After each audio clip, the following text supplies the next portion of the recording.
Hi there and welcome to my channel. Today we are making an Italian sausage and bean soup.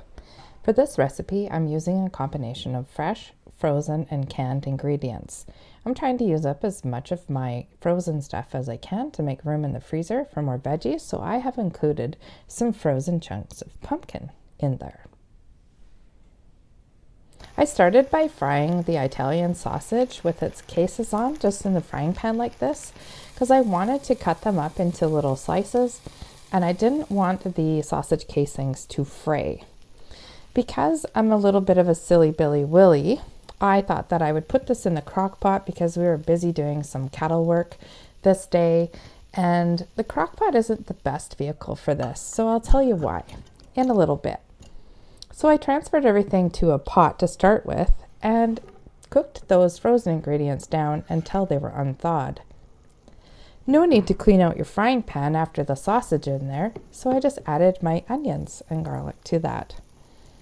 I cut my sausage. You can see that it is not cooked, so I added it back to the pan. And no worry if it's not cooked when you add it to your soup, because you're going to be cooking your soup for about 20 minutes and it'll cook anyway. This time of year, I really like to use my fresh herbs, and because it was just Canadian Thanksgiving, I have herbs on the brain. I really enjoy sage in a lot of different dishes, so you can use it or you don't have to use it. You could put a couple of teaspoons or tablespoons of Italian seasoning in your soup to boost up the flavor, but I have these fresh herbs still, so I use sage and oregano for this recipe.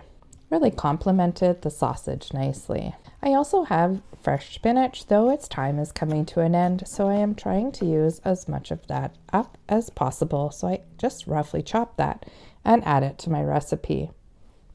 This is 1 to 2 teaspoons of cumin that I am adding to 1 liter of broth, and an equivalent of, say, a large can of diced tomatoes, a few dashes of hot sauce, and then I add my herbs to get everything cooking.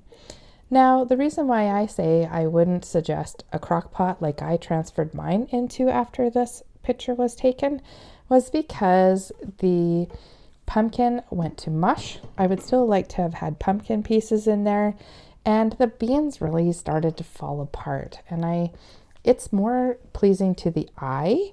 The flavor palette is still there, but it's more pleasing to the eye when you can discern like your different vegetables and stuff that you've added to your soup. So just a slow simmer for 20 minutes until your sausage is cooked through at this point would be just perfect. Here I am just adding everything to the crock pot and getting it ready for the day so I can go work cows. Thanks for watching, everybody. Take care. Bye for now.